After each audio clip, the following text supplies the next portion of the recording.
Welcome to our channel turning PSC. നമുക്ക് PYQ ആയിട്ടുള്ള കുറച്ച് ക്വസ്റ്റ്യൻസ് നോക്കാം. ഫസ്റ്റ് ക്വസ്റ്റ്യൻ, ഇന്ത്യയുടെ ദേശീയ പ്രതീകങ്ങൾ സംബന്ധിച്ച് ശരിയായത് തിരഞ്ഞെടുക്കാം. ശരിയായതാണ് ചോദിച്ചിരിക്കുന്നത്. അപ്പോൾ നമുക്ക് ശരിയായതിന് താഴെ ഒരു വരയിടാം. ഇന്ത്യയുടെ ദേശീയ കായിക വിനോദം ഹോക്കിയാണ്. ശരിയാണല്ലേ? ഇന്ത്യയുടെ ദേശീയ കായിക വിനോദം എന്ന് പറയുന്നത് ഹോക്കിയാണ്. ആന ഇന്ത്യയുടെ ദേശീയ പൈതൃക ജീവിയാണ്. ശരിയാണല്ലേ? ആനയാണ് ഇന്ത്യയുടെ ദേശീയ പൈതൃക ജീവി.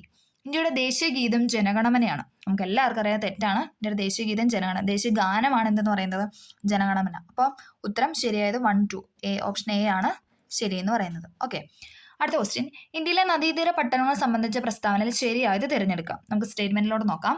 അയോധ്യ നഗരം സരയൂ നദീതീരത്താണ് സ്ഥിതി ചെയ്യുന്നത്. ശരിയാണല്ലേ? അയോധ്യ നഗരം സരയൂ തീരത്താണ് സ്ഥിതി ചെയ്യുന്നത്. അഹമ്മദാബാദ്, ഗാന്ധിനഗർ എന്നീ പട്ടണങ്ങൾ സബർമതി തീരത്താണ്. അതും ശരിയാണ് അല്ലേ? അഹമ്മദാബാദ്, ഗാന്ധിനഗർ എന്നീ പട്ടണങ്ങളിൽ എവിടെയാണ്? സബർമതി തീരത്താണ്.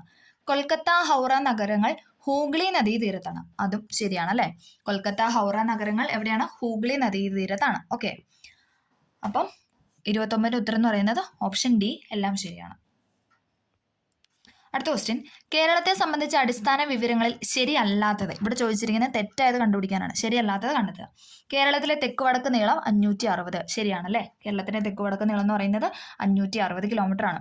കേരളത്തിലെ ഏറ്റവും ഉയരമുള്ള സ്ഥലമാണ് അഗസ്ത്യാർകൂടം. അത് തെറ്റല്ലേ? അഗസ്ത്യാർകൂടം അല്ല, ആനമുടി അല്ലേ? ശരിയാണ്. ഓക്കെ, അടുത്തത്, കേരളത്തിലെ ഏറ്റവും താഴ്ന്ന പ്രദേശമാണ് കുട്ടനാട്. അല്ലേ? അത് ശരിയാണ് അല്ലേ? എല്ലാവർക്കും അറിയാം കേരളത്തിലെ ഏറ്റവും താഴ്ന്ന പ്രദേശമാണ് കുട്ടനാട്. അപ്പം ശരിയല്ലാത്ത ചോദിക്കുന്നത്. അപ്പോൾ ഓപ്ഷൻ ബി 2 മാത്രം. അടുത്ത ക്വസ്റ്റ്യൻ, കേരളത്തിലെ നദികളെ സംബന്ധിച്ച പ്രസ്താവനയിൽ ശരിയായത് തിരഞ്ഞെടുക്കുക. ശരിയായതാണ് ചോദിച്ചിരിക്കുന്നത്. ഓക്കെ, നമ്മളിങ്ങനെ ശരിയായത് തെറ്റായത്, അപ്പോൾ അവിടെ ഒരു അടിവര ഇട്ടിട്ട് നമ്മൾ ശ്രദ്ധിക്കുക. കാരണം സ്റ്റേറ്റ്മെന്റിൽ എന്തായാലും ശരിയും കാണും തെറ്റും കാണും അതിൻ്റെ ഉത്തരത്തിലോട്ട് വരും. അപ്പോൾ നമുക്ക് പെട്ടെന്ന് കൺഫ്യൂഷൻ ആവും. അതുകൊണ്ട് അതിൻ്റെ താഴെ ഒരു അടിവര ഇട്ടതിന് മാത്രം ശേഷം ആൻസർ ചെയ്യുക. കിഴക്കോട്ട് ഒഴുകുന്ന നദികളാണ് കബനി, ഭവാനി, പാമ്പാർ. അതെല്ലാവർക്കും അറിയാം അല്ലേ? എല്ലാവർക്കും അറിയുന്ന ഒരു ക്വസ്റ്റ്യൻ ആണ്. കിഴക്കോട്ട് ഒഴുകുന്ന നദികളാണ് കബനി, ഭവാനി, പാമ്പാർ. പെരിങ്ങൽകുത്ത് ജലവൈദ്യുത പദ്ധതി പെരിയാർ നദിയിലാണ് സ്ഥിതി ചെയ്യുന്നത്. പെരിങ്ങൽകുത്ത് ജലവൈദ്യുത പദ്ധതി പെരിയാറിലാണോ? അല്ല, ചാലക്കുടി പുഴയിലാണ് അല്ലേ? അപ്പം അത് തെറ്റാണ് അല്ലേ? രണ്ടാമത്തെ സ്റ്റേറ്റ്മെന്റ് തെറ്റാണ്. ഏറ്റവും നീളമുള്ള നദികളിൽ 2ാം സ്ഥാനം ഭാരതപ്പുഴയ്ക്കാണ്. ശരിയാണല്ലേ?